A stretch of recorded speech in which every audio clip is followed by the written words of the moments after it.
Gulay-gulay yan. Lagay na natin yung shrimp niya, guys. Para maluto na din yung shrimp. Diba? Hindi ko na ginupitan, guys. Kasi tinamad ako. Kaya yan, may buhok-buhok pa. Guys, haluin lang natin. Hanggang sa maluto ang ating shrimp. Diba? Yan. Napapararami na namin yung ano natin. Ating kain nito. Diba? Nilagyan natin ng patis para naman adap-gabgad na, diba? Adap-gabgad na.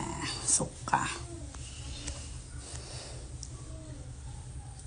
Gimasan. Nung pagsakit sa titil-til ko nga mga nukastoy lang, di kataba na ti si daan, diba? Shrimp. O, diba guys? Kiwaran tayo. Eita, medyo orange. Nagbayag maluto guys, mabisin na ko. Diba? Ay, nako. Hindi masan. Nagsadot na kami nagkartib guys. Sinamad talaga ako na tanggalin yung mga buhok-buhok.